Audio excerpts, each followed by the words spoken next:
行政院农业委员会渔业署委托制播。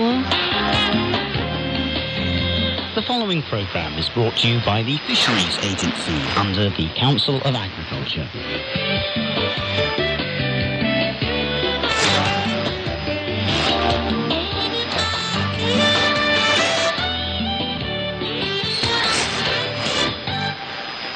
Welcome to Philippines in France. I'm Shirley Lin at Radio Taiwan International.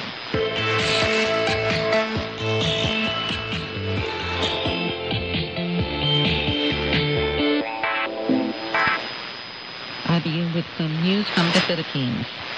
The Philippine Health Insurance Corporation is finalizing its home care package for mild and asymptomatic COVID-19 patients.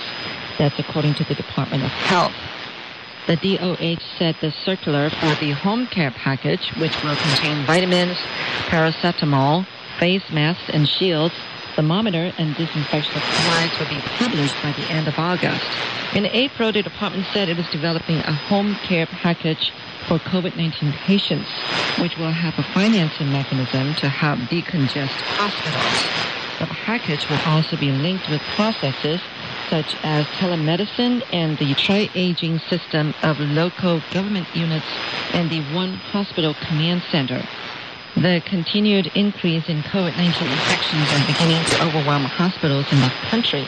Authorities have been urging hospitals to admit only severe COVID-19 patients as asymptomatic cases, or those experiencing mild symptoms can isolate at home or be treated in smaller facilities. In a briefing on Wednesday, Health Undersecretary Maria Rosario Regier urged the public to have a thermometer, pulse oximeter, and medicines in their homes. But she cautioned against taking antibiotics without a prescription and buying oxygen tanks unless needed. The Philippines reported 12,021 additional infections on Wednesday, the 11th, bringing the caseload to over 1.68 million. Of the total, 4.8% are active cases. Moving on to the next story. Human-induced climate change is intensifying cyclones that threaten many countries in the world, including the Philippines, and will make storms worse in the coming decades, according to a climate scientist. In a sobering report released on Monday, the 9th, the Intergovernmental Panel on Climate Change confirmed that widespread and rapid changes in the atmosphere, ocean, and land have occurred, and that it is unequivocal that human activities have warmed the planet. The IPCC, a panel of climate scientists convened by the United Nations, warned that some of the consequences of the climate crisis, especially changes in the ocean and ice sheets, are irreversible for centuries to millennia. And what do the findings of the report mean for the Philippines, an archipelago in the Pacific that is highly vulnerable to the impacts of climate change? It means the impacts we're already seeing now, for example, impacts of tropical cyclone occurrences all over the country, they're going to get worse. The projection is that while the number of tropical cyclones may not increase, its intensity will definitely increase, according to climatologist Lourdes Tibbet said in an interview with ABS-CBN News Channel. IPCC warned that the average global temperature will likely breach the 1.5 degrees Celsius warming threshold within the next 20 years, bringing more extreme weather events. Human activities have already heated the Earth by 1.1 degrees Celsius. Continued sea level rise driven by climate change will affect coastal communities in the country, Tibbet also said, warning that some islands may be submerged underwater if the rise in sea levels is not decelerated. At least 3 meters of sea level rise can be avoided if humans limit warming to 1.5 degrees Celsius instead of 2, according to the report. Tibbet, who also serves as Institute for Climate and Sustainable Cities Climate Advisor and a member of the Climate Change Commission's national panel of technical experts, said people will see more adverse impacts on the country's environment, agriculture, food security, and the health sector if we do not heed the new report. She emphasized that the report sends a message that governments must take critical action to cap warming to 1.5 degrees Celsius, the goal set by the 2015 Paris Agreement.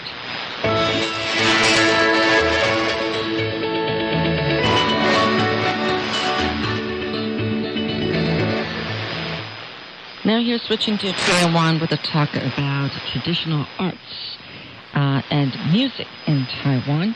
Entries for the upcoming annual award ceremony that recognizes excellence in traditional arts and music in Taiwan increased this year after a review of submission rules, according to the organizers. A total of 882 entries have been received for the 32nd Golden Melody Awards for Traditional Arts and Music, an increase of 239 from last year, said Annie Chen, director of the National Center for Traditional Arts. The center is the administrative body of the Taiwan Traditional Theater Center, where the ceremony will be held on October 9th. The increase was most noticeable in the music production category, which received 702 entries compared with only 481 last year, according to the Ministry of Culture.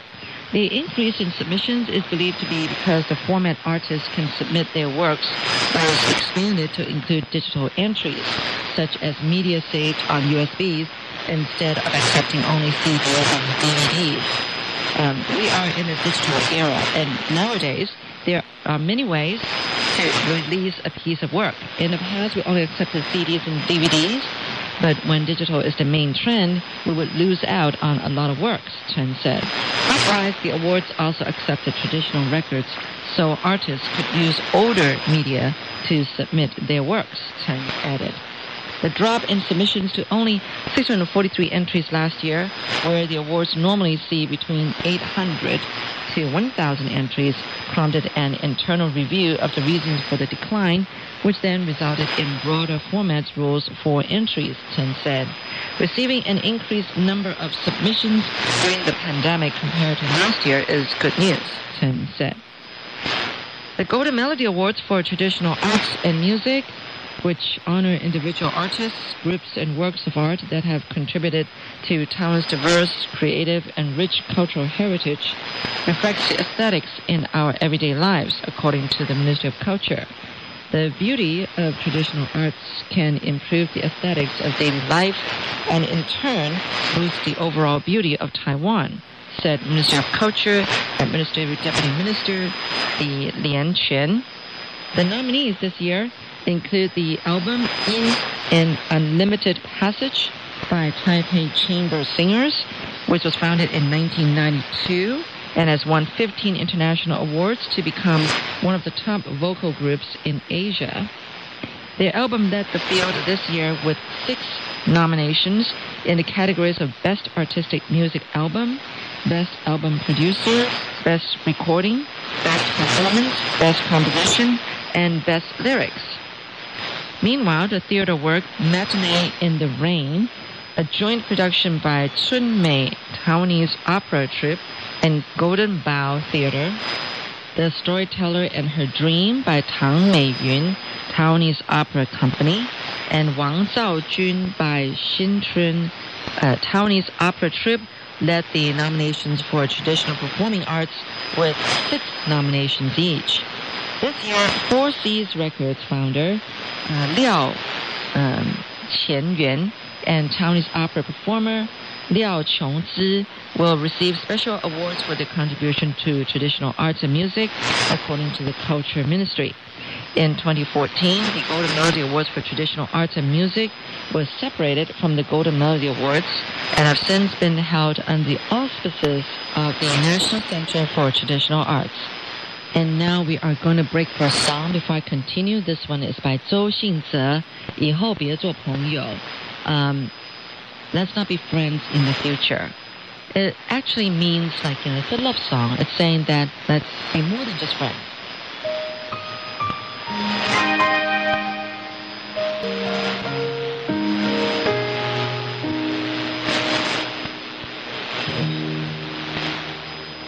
Back to Taiwan with a news story. The U.S. State Department on Tuesday the 10th said it stands in solidarity with Lithuania amid a dispute with China over the Baltic states' decision to allow Taiwan to open a representative office there using the name Taiwan.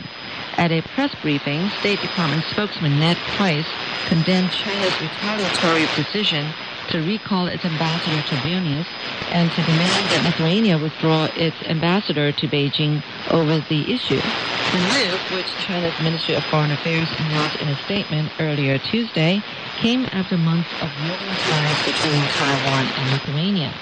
In June, Lithuania's government announced that it would donate 20,000 doses of the AstraZeneca COVID-19 vaccine to Taiwan, citing the need for freedom-loving people to look out for each other.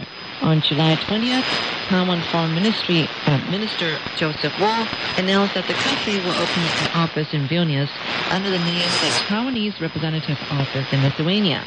The name notably differs from those such as the Taipei Economic and Cultural Office or Taipei Representative Office that Taiwan's foreign missions typically use in countries with which it does not have diplomatic relations, likely due to host countries' preference to avoid sovereignty issues. In its statement Tuesday, China's foreign ministry called Lithuania's decision to allow Taiwan to open an office under that name a red line that severely undermines China's sovereignty and territorial integrity. In his response to the dispute, Price said the U.S. supports European countries' efforts to develop mutually beneficial relations with Taiwan and to resist Beijing's coercive behavior. Each country should be able to determine the contours of its own one China policy without outside coercion, he added. Meanwhile, the press office of U.S. Senator Marco Rubio warned that Beijing's punitive diplomacy would not silence democratic nations in their support for Taiwan, a shining example of democracy in the Indo-Pacific. Free nations like Lithuania have the right to engage with a fellow democracy. We must all stand up to the CCP's aggression, the office tweeted. And that's it for Philippines and Friends. I'm Shirley Lin of Radio Taiwan International. And I'm going to sign up with another song by Zhou Xingze, 爱我的时候, When You Love Me.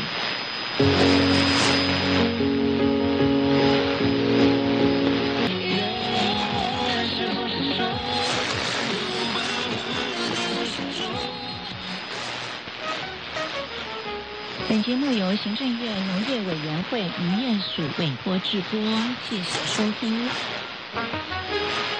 This program has been brought to you by the Fisheries Agency under the Council of Agriculture.